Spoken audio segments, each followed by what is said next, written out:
আরে সেলফিটা তোল। আরে ঢোক ঠিক করে। এই তো না। হ্যাঁ এই কে গেল মনে হলো ওখান দিয়ে? এ অয়ন না রে, তোদের ছাদে উঠলেই না আমার কেমন গাটা ছমছম করে। দেখো বোঝো বুঝলি? তুই সিরিয়াসলি তো ভিতর ডিম। হ্যাঁ ঠিকই বলেছিস, আমি তো ভিতর ডিম, তা নাহলে তো তোকে কবেই। যাই বল, এই গা ছমছমের পরিবেশটা কিন্তু দারুণ লাগে। আচ্ছা তোর এই গায়ে পড়া ব্যাপারটা আর গেল না বল? না গেল না। তাহলে আমাকে যদি এতই ভালোবাসিস তাহলে বাড়িতে কেন আমার কথা বলছিস না? বলবো ঠিক সময় মতো সবাইকে বলবো।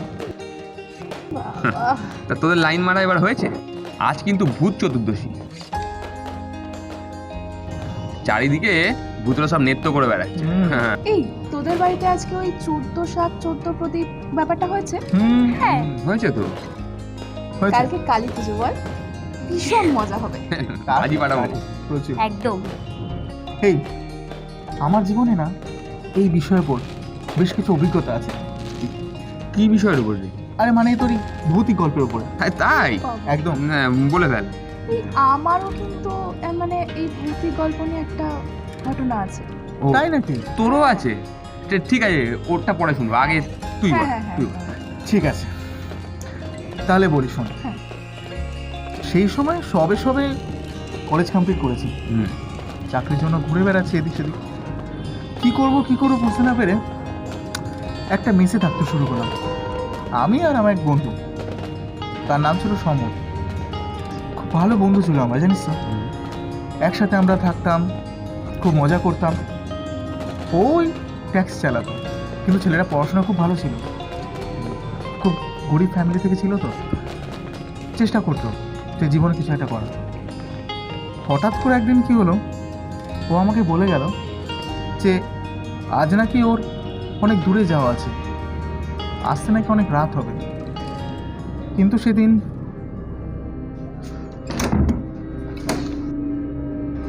কি রে, তুই এত তাড়াতাড়ি চলে এলি? খুব মাথা ব্যথা করছে রে ভাই। তো তুই যে বলি তোর আজকে অনেক দেরি হবে আসতে। পুরো এত মাথা ব্যথা করছে, একটু চা খাওয়াবি? আমি খাচ্ছি ভাই, তুই রেস্ট নে।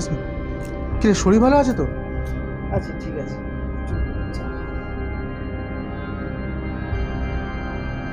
আর কিছু খাবার আনবো?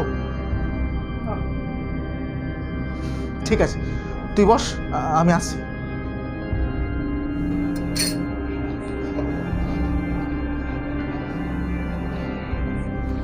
হ্যালো, অরুণবাবু বলছেন? হ্যাঁ বলছি। এখানে যাদবপুরের কাছে কিছুক্ষণ আগে সমর বলে একজন অ্যাক্সিডেন্টে মারা গেছে। কি বলছেন? হ্যাঁ ঠিকই শুনছেন, সমর। সমর? হ্যাঁ। আরে দাদা কি বলছেন, ও আমার রুমে শুয়ে আছে, ওর শরীরটা খুব খারাপ। বডি শনাক্ত করতে হবে। কি বলছেন বলতো? এক মিনিট দাঁড়া, আমি দেখছি। আসলে ওনার ফোনের কল হিস্ট্রির লাস্ট কল নাম্বারটি আপনার ছিল, সেই কারণে আপনাকে আমরা ফোন করলাম। আপনি দয়া করে একটু তাড়াতাড়ি যাদবপুর থানায় চলে আসবেন, এসে ওনার বডিটাকে একটু শনাক্ত করে যাবেন।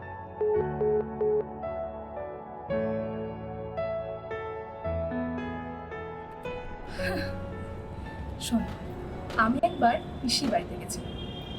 পিসিদের ফ্ল্যাটটা না জানিস খুব সাজানো, আর পিসিদের আশেপাশে অনেক ফ্যামিলি থাকে। একদিন পিসি মানে যে ছেলে তার বৌমা, তার বউ, তাদের বাড়িতে একটা নিমন্ত্রণ ছিল, আমাকেও যেতে বলেছিল। বাট আগের দিন অনেক রাত অবধি কাজ করে আর খুব টায়ার্ড ছিল, আমি যাইনি, বাকিরা সবাই গেছিল। আমি ঘুম থেকে উঠেছি,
বলছি তোমার কাছে কোনো মলম আছে গো?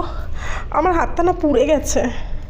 এই বাবা, হ্যাঁ হ্যাঁ আছে, তুমি ভেতরে এসো, এসো।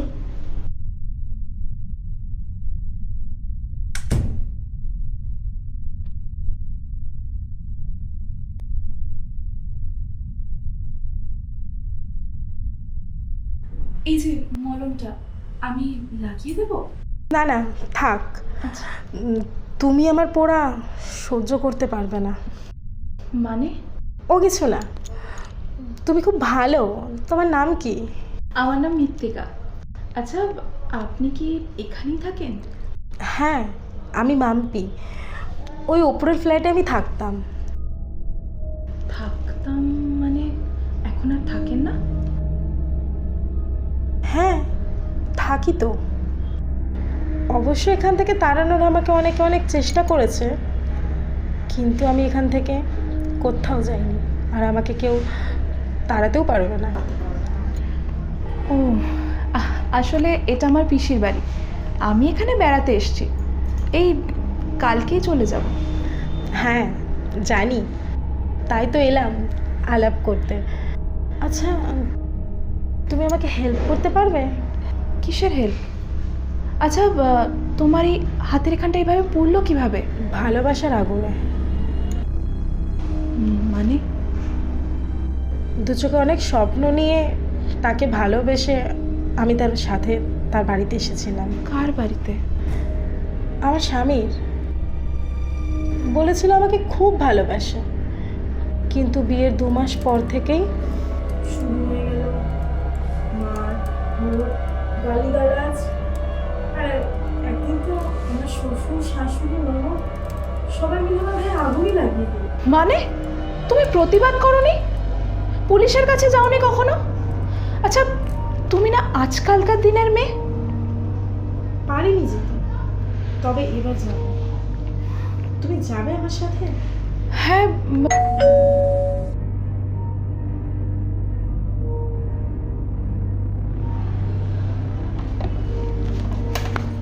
কিরে, তোর একা থাকতে কোনো অসুবিধা হয়নি তো? একা কই, ওই তো উনি।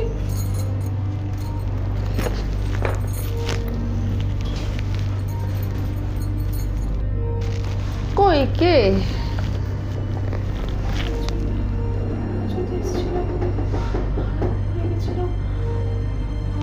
কে বল? মাম্পি, এখানেই তো। মাম্পি? কি বলছিস? ও তো কয়েক মাস আগে পুরো মারা গেছে।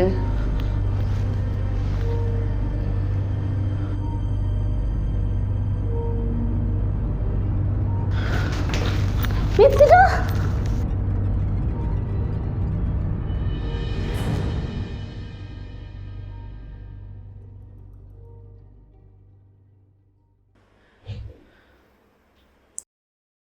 পিসি, আমাকে এক জায়গায় যেতে হবে। কোথায় যাবি এত রাতে? থানায়। আমার ছোটবেলাটা ভালো লাগা ছিল, নাম ছিল পাপড়ি। পুরো ছোটোবেলাটা না একসঙ্গে কেটেছে, সে হেভি ব্যাপার। তারপর আমি কলকাতায় চলে এলাম, আমাদের মধ্যে না ওই দূরত্ব তৈরি হওয়া শুরু হলো। তারপর যখন মাঝে মাঝে গ্রামের বাড়িতে যেতাম, ওর সঙ্গে আমার দেখা হতো, কিন্তু ওর মুখে সবসময় আমি দেখতে পেতাম অশান্তি, দুঃখের ছাপ। কিন্তু সময়ের অভাবে কিছু জিজ্ঞাসা করা হয়নি। তারপর আমি একদিন কলকাতায় রুমে, হঠাৎ মায়ের ফোন। এই 1 মিনিট দাঁড়া, এখনো মনে হয় মাই ফোন করেছে। হ্যাঁ মা, বলো। হ্যালো বাবু, কি করছিস? এই তো পড়ছিলাম, বলো। জানিস পাপড়ি পালিয়ে গেছে কাল রাতে। কি বলছো? কাকু কাকিমা পুলিশকে জানিয়েছে? হ্যাঁ, আমরা কাল সারা রাত ধরে খুঁজেছি, কোথাও পাইনি। পুলিশ কেস নিয়েছে, দেখি কি হয়। দাঁড়াও তো মা, 1 মিনিট। আবার দরজাটাকে নক করছে, জানো তো।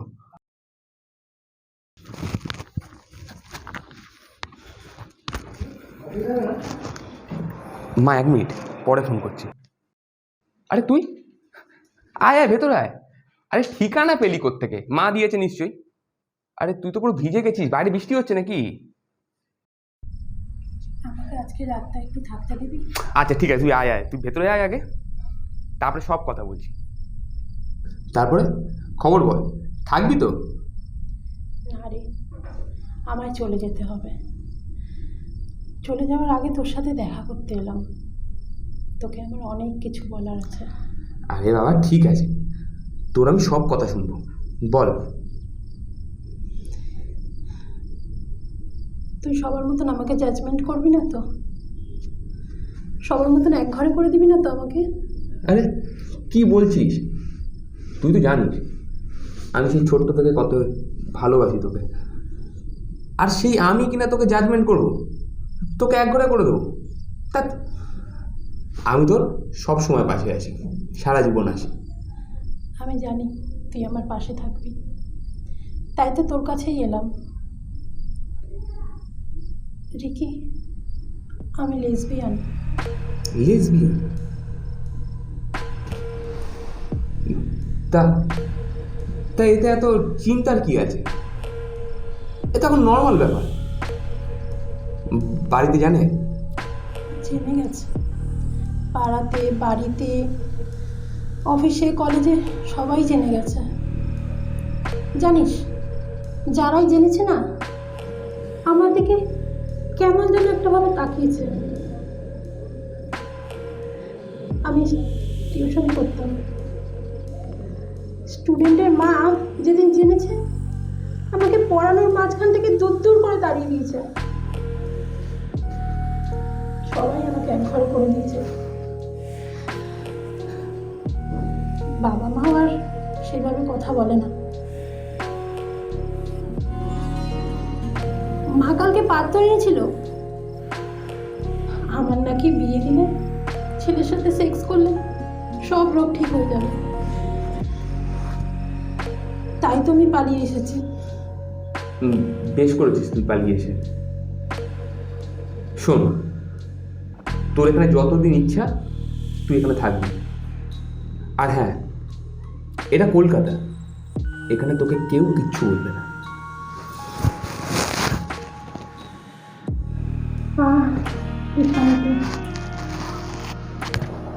আমি জানি তুমি আমাকে ভুল বুঝবে না। আমি আসি।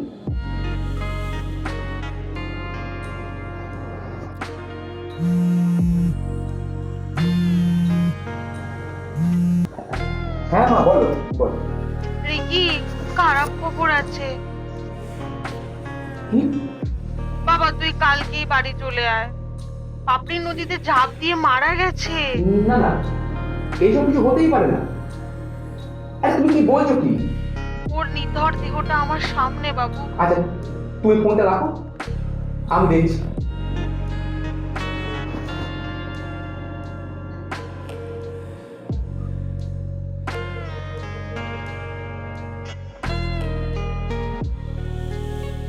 আরে দূর বাবা, মাল খাচ্ছি না, জলই খাচ্ছি, তুমি রাখো তো।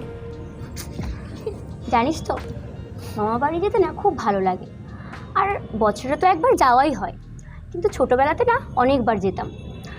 তখন মামা দাদুদের কাছে গল্প শুনতে খুব ভালো লাগতো। এমনই একদিন দাদু এক ভূতের গল্প বলেছিল, সত্যিকারের ভূতের গল্প।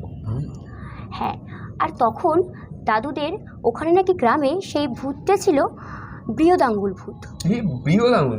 হ্যাঁ, কারণ তার শরীরের থেকে তার হাত পাগুলো ছিল বড় বড়, এবং সেই ভূতটা ওখানেই থাকতো। আমরা যখন প্রথম শুনেছিলাম খুব মজা পেয়েছিলাম, একদমই বিশ্বাস করিনি। কিন্তু তার কিছু বছর পরেই ঘটে গেল এক অবিশ্বাস্য ঘটনা।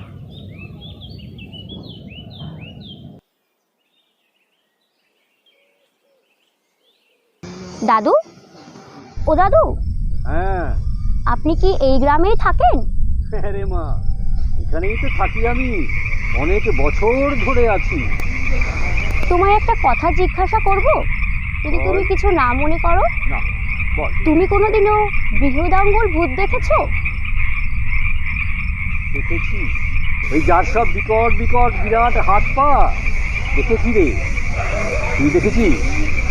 না গো, আমার দাদুর কাছে অনেক গল্প শুনেছি, কিন্তু এসব আজগুবি গল্পে আমি বিশ্বাস করি না। আজগুবি না, এনারা আছেন রে। কোথায় আছেন? শুনেছি তাদের নাকি অনেক বড় বড় হাত পা, অশরীরীরা পারে, দেখ তো এইরকম কিনা।